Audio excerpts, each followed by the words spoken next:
Hello everyone, welcome to IXMB। Student CCI cotton corporation of India का जो examination हुआ था उसके आंसर की फाइनली आ चुकी है। आप सभी अपने अटेम्प्ट्स और अपने क्वेश्चंस और आपने क्या आंसर मार्क किया है ये देख सकते हैं। इंपॉर्टेंट यहाँ पे ये भी है कि अगर आपको किसी भी क्वेश्चन में डाउट लगता है तो आप ऑब्जेक्शन फॉर्म फिल कर सकते हैं। आपको टॉप में ही ऑब्जेक्शन फॉर्म का ऑप्शन दिया गया है, आप वो ऑब्जेक्शन फॉर्म को फिल करके सबमिट कर सकते हैं। इसके साथ साथ एक चीज़ और डिस्कस करेंगे जो कट ऑफ से रिलेटेड है। तो मैंने हमेशा ही कहता हूँ कि कट ऑफ तो कभी भी डिसाइड नहीं की जा सकती, इवन आंसर की, क्योंकि आंसर की आने के बाद आपको केवल ये पता चला कि आपके एग्जैक्ट मार्क्स कितने हैं। आपको इससे पहले पता था कि आपके अटेम्प्ट्स कितने हैं, अब आपको पता है आपके मार्क्स कितने हैं, बट आपको यही पता है कि आपके मार्क्स कितने हैं, आपको ये नहीं पता है कि सारे स्टूडेंट्स के मार्क्स कितने हैं। तो निराश में तो ये होइएगा, क्योंकि कई सारे स्टूडेंट्स का भी फोन आया, सर ये गलत हो गया, सर वो गलत हो गया, ये ऐसा हो गया। तो देखिए, गलत होने पे हमें दुख होता है, बट आप ये सोचिए कि अगर आपने कोई गैस किया था और वो सही हो गया, क्या उसमें उतनी ही खुशी हुई जितना दुख हो रहा है? तो ये भी थोड़ा सा दुख देखिएगा कि हम दुख वाली साइड को इतना ज्यादा देखते हैं और जहाँ पे थोड़ी खुशी भी होनी चाहिए उसको हम निगेट कर देते हैं। तो ओवरऑल अब आप कुछ नहीं कर सकते, कुछ भी आपके हाथ में है नहीं। आप नेक्स्ट एग्जामिनेशन के लिए प्रिपेयर कर सकते हैं, तो उस पर फोकस कीजिए। CCI की क्या लर्निंग्स है ये भी हम डिस्कस करेंगे। पहले तो एक ही लर्निंग है कि ये पेपर रिलेटिवली इजी या फिर मॉडरेट कह सकते हैं। यहाँ पे क्वेश्चंस बहुत डायरेक्ट थे, ठीक है। CCI में IBPS AFO का पेपर अगर आप देखेंगे तो वो डिफिकल्ट था, तो उसके बेसिस पे हम कहें कि लर्निंग क्या थी। तो अगर जिसने IBPS AFO लेवल प्रिपेयर किया था उसके लिए एग्जामिनेशन इजी था, बट अगेन इस एग्जामिनेशन को हम बहुत ज्यादा टारगेट लेके आगे नहीं चल सकते, क्योंकि अगर आप यहाँ पे देखेंगे जो बाकी जनरल क्वेश्चंस भी थे, बाकी रीजनिंग क्वांट्स वगैरह सेक्शन में, वो भी रिलेटिवली इजी थे। ये देख सकते हैं आप, जनरल इंग्लिश के क्वेश्चन है यहाँ पे। अभी हम सारे क्वेश्चंस को इंडिविजुअली डिस्कस नहीं करेंगे, क्योंकि ये PDF है, ये हम आपके साथ शेयर कर देंगे, आप देख सकते हैं। आपने क्या इसमें सही आंसर क्या है वो दिया गया है, आपने क्या ऑप्ट किया है वो यहाँ पे दिया हुआ है, तो आप उस चीज को देख सकते हैं। ओके, तो यहाँ पे सबसे पहले इंग्लिश के हैं, सेक्शन वाइज सारे चीजें दी हुई हैं। हम सीधे चलते हैं अपने एग्रीकल्चर वाले पार्ट पे। एग्रीकल्चर वाले पार्ट पे चलेंगे। एग्रीकल्चर को एक सेकंड,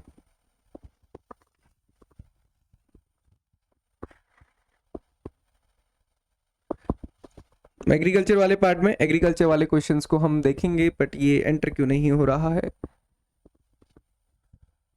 ये बड़ी समस्या है। चलिए स्क्रॉल ही कर लेते हैं। बट एक चीज तो आपको ये देखने में पता चला ही होगा कि पेपर रिलेटिवली इजी था। ऐसे पेपर हमें और देखने के लिए नहीं मिलते हैं। ओके, हम बिल्कुल नीचे आ गए, फिर से ऊपर आना पड़ेगा। हाँ, यहाँ पे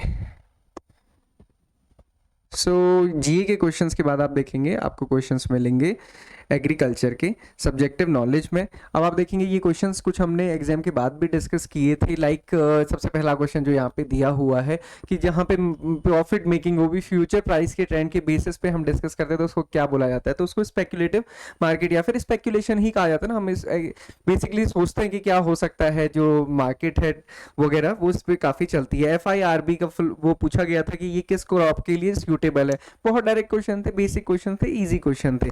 सिमिलरली आप देखोगे कि ये जो की पेस्ट वाला क्वेश्चन पूछा हुआ था, gram pod borer, cotton boll worm या फिर पी बोरर, तो ये बोथ कॉटन बॉल वॉर्म और ग्राम पॉट बोरर, क्योंकि ये उस दिन एग्जाम के बाद आंसर की में मैंने कहा था, क्योंकि दोनों ऑप्शन सही लग रहे हैं, आपको बाकी ऑप्शंस भी देखने की कौन सा सही था। अनार बटरफ्लाई कब और साइंटिफिक नेम वीराकोला आइसोक्रीट्स। इसके साथ साथ कौन सा मार्केटिंग मिक्स नहीं है, आप सभी को पता है 4 P's होते हैं बेसिकली मार्केटिंग मिक्स के। Price, product, place and promotion. Place यहाँ पे मिसिंग है, प्रिपरेशन दिया गया है, तो प्रिपरेशन यहाँ पे गलत था। अब आप यहाँ पे देखेंगे फार्म मैकेनाइजेशन को कैसे हम reduce following does farm mechanization reduce. Farm mechanization से क्या कम हो सकता है? तो बेसिकली ड्रजरी, हम कहते हैं ना एग्रीकल्चर में ड्रजरी, इतनी जो लेबर रिक्वायरमेंट है या फिर बहुत मैन वर्क है या फिर हैवी मैन वर्क है, तो उसको हम मैकेनाइजेशन से दूर कर सकते हैं।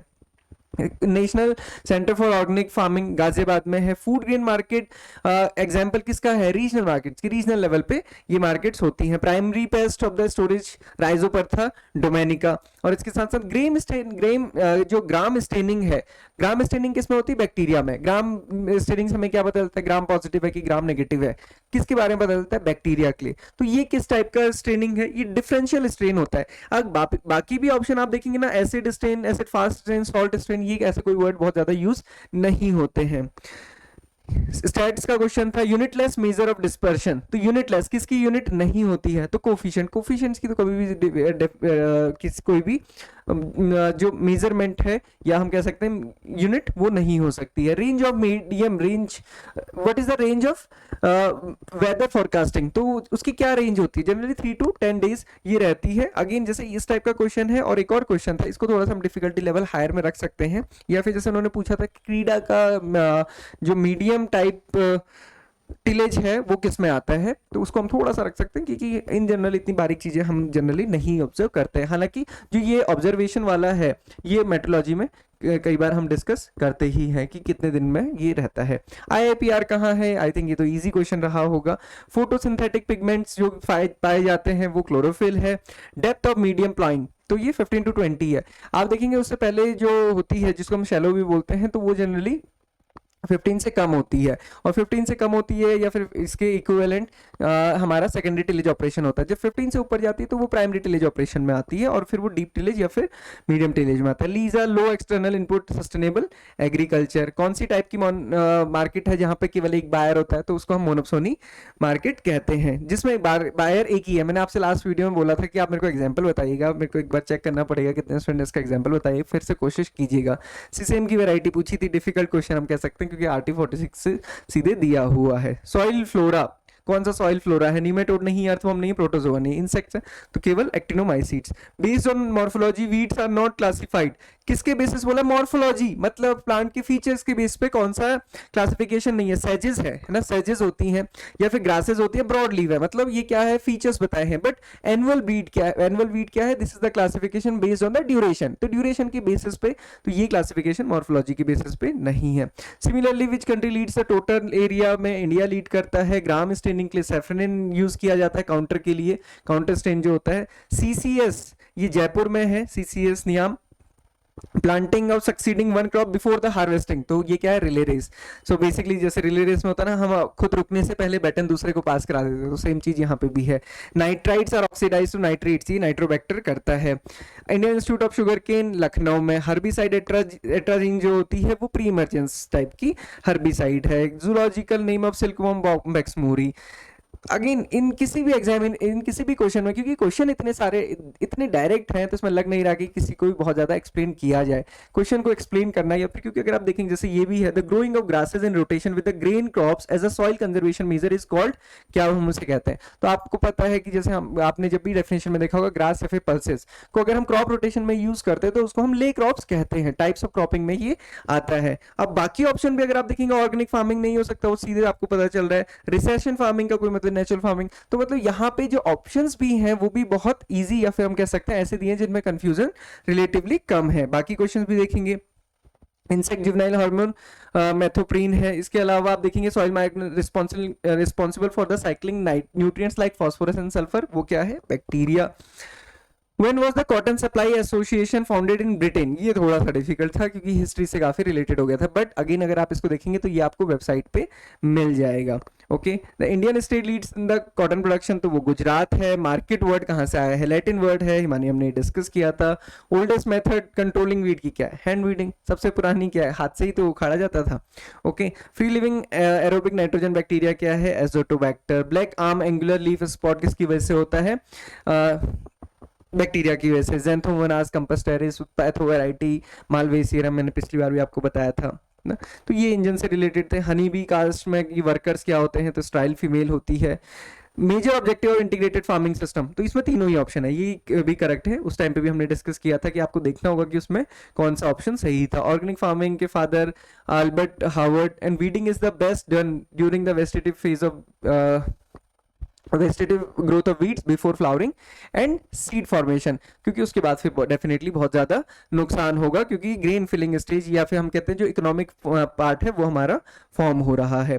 लैंड होल्डिंग जिसके पास 1 से 2 हेक्टेयर के बीच में, उसको हम क्या कहते हैं? तो उसको हम स्मॉल फार्मर कहते हैं। मार्जिनल फार्मर किसे कहते हैं? जिसकी पास land holding less than 1 hectare होती है। मिनिमम टिलेज का कंसेप्ट पूछा 0 टिलेज में। मार्केटेबल सरप्लस मतलब कमोडिटी दैट इज अवेलेबल, जिसको वो बेच सकता है, तो मार्केटेबल, मार्केटेड तो जो मार्केट कर चुका है ऑलरेडी। ब्लास्ट किसकी वजह से होता है? फंजाई की वजह से। Scientific name of white grub Holotrichia consanguinea. तो रेटोनिन इंसेक्टिसाइड्स किसके लिए है? रूट्स के लिए। विच स्टेट जहां सबसे पहले कॉटन मिल सेटअप की थी? ये मैंने कहा था थोड़ा सा डिफिकल्ट है क्योंकि बंगाल और बॉम्बे में कंफ्यूजन था, बट अगर आप इसको ऐसे कोरिलेट करते, जो क्वेश्चन हम पढ़ते हैं कि सबसे ज्यादा इंडस्ट्रीज, क्योंकि आप देखेंगे शुगर केन मिल्स और जो कॉटन इंडस्ट्रीज है वो सबसे ज्यादा महाराष्ट्र में सेट की गई थी। Okay, then protein content of soybean, तो ये सभी को पता है, इसीलिए इसको वंडर क्रॉप भी हम कहते हैं, या फिर सोयाबीन क्रॉप एक ऐसी है जिसमें हमें protein content as well as oil content दोनों ही मिलता है। हालांकि प्रोटीन मतलब ऑयल कंटेंट बहुत ज्यादा नहीं, ज्यादा तो प्रोटीन कंटेंट ही होता है। Production of wheat 112 million ton. Actinomycetes, antibiotics किससे बनती है? एक्टिनोमाइसीड से। हेडमार्क एगमार्क के कहाँ है? फरीदाबाद में। Ozone layer situated in which of the atmospheric layer? ये स्ट्रेटोस्फेयर होती है, इसको हम कुछ ही दिन पहले अपनी क्लास में डिस्कस कर रहे थे। 2,4-Ds का exam. Hedging is the main feature of forward markets में ये होता है हेजिंग, कभी इस कंसेप्ट को भी डिस्कस करेंगे। सीवियर ड्रॉट 50% से ज्यादा। Chemo autotrophs can survive alone minerals and CO2 के साथ। तो ये पेपर था। अगेन ये पेपर रिलेटिवली मॉडरेट और इजी है, क्वेश्चन बहुत डायरेक्ट थे, ऑप्शन बहुत सिंपल थे, कंफ्यूजिंग नहीं था। आप देखिए सिंपल ये पूछा है कि ब्लास्ट ऑफ राइस किससे होता है, ये नहीं पूछा है कि साइंटिफिक नेम दिए हुए हैं, तो रिलेटिवली ये इजी था। आई होप कि आपका सही रहा होगा पेपर। क्वेश्चन अगर गलत हुए हैं तो घबराइए मत, क्वेश्चन अगर सही हुए हैं तो उसकी खुशी भी मनाइए, सेलिब्रेट भी कीजिए अगर आपको बुरा भी लग रहा है तो। और सबसे बड़ी चीज है कि आपने जो कर सकते थे आपने कर दिया है, आपने अपनी तरफ से बेस्ट किया है। ये मत सोचिए कि आप ही के गलत हुए, सभी के गलत हुए, सभी की सिचुएशन एक जैसी है। और सबसे ऊपर आपको क्या देखना है, आगे जो अलाइंड एग्जामिनेशन है उनमें आप कैसे अच्छा कर सकते हैं। अगर ये उतना अच्छा नहीं हुआ है तो ये टारगेट कीजिए कि NSC में चाहे कुछ भी होगा सबसे अच्छा करेंगे। CWC में कुछ भी हुआ है, मतलब पीछे कुछ भी हुआ है, CWC बेस्ट होगा, IBPS AFO बेस्ट होगा। इसके साथ आगे बढ़िए। All the very best for your preparations.